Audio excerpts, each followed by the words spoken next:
গোপালগঞ্জের কোটালীপাড়ায় নানা আয়োজনের মধ্য দিয়ে বাংলাদেশ আওয়ামী লীগের ৭৫তম প্রতিষ্ঠা বার্ষিকী প্লাটিনাম জয়ন্তী উদযাপিত হয়েছে।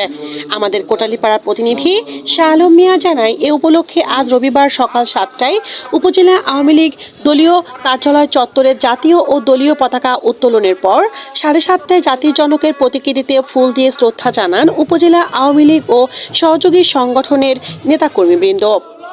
পরে সকাল 10টায় এক বর্ণাঢ্য আনন্দ র্যালি বের হয়ে উপজেলার প্রধান প্রধান সড়ক প্রদক্ষিণ শেষে দলীয় কার্যালয় চত্বরে সমাবেত হন। এরপর সন্ধ্যা 7:15টায় দলীয় কার্যালয় জাতির পিতা বঙ্গবন্ধু শেখ মুজিবুর রহমানের প্রতিকৃতির বেদি ও শহীদ বেদিতে মোমবাতি প্রজ্বলন করে। পরে 7টায় দলীয় কার্যালয়ে কেক কেটে আলোচনা সভা ও উপজেলা পরিষদ চত্বরে আতশবাজি উৎসব আয়োজন করে উপজেলা আওয়ামী লীগ ও সহযোগী সংগঠন।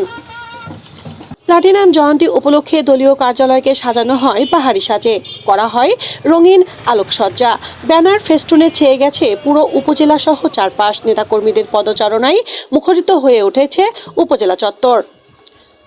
এ সময় উপজেলা আওয়ামী লীগ সভাপতি ভবেন্দ্রনাথ বিশ্বাস, সাধারণ সম্পাদক আইনাল হোসেন শেখ, উপজেলা পরিষদ চেয়ারম্যান বিমল কৃষ্ণ বিশ্বাস, প্রধানমন্ত্রী কার্যালয়ের অ্যাসাইনমেন্ট অফিসার আফরোজা বিনতে মনসুর ওরফে গাজী লিপি, পৌর mayor Motiar Rahman Hazra, vice chairman Debdulal Basu Paltu, সহসভাপতি এইচ.এম. ওহিদুল ইসলাম, বিমলেন্দু সরকার, সাংগঠনিক সম্পাদক রুহুল আমিন খান, আওয়ামী লীগ নেতা মাজহারুল আলম পান্না, মিজানুর রহমান তাজ বুলবুল, টুটুল শেখ, কবিরুল ইসলাম রুনি, বাচ্চু হাজরা, স্বেচ্ছাসেবক লীগের সভাপতি গাজী খায়রুজ্জামান খসরু, যুবলীগ সভাপতি ফজলুর রহমান দীপু, ইউপি চেয়ারম্যান তুষার মধু, অনুপ বৈদ্য সহ উপজেলা আওয়ামী লীগ ও সহযোগী সংগঠনের নেতাকর্মী ও এলাকার গণ্যমান্য ব্যক্তিবর্গ উপস্থিত ছিলেন।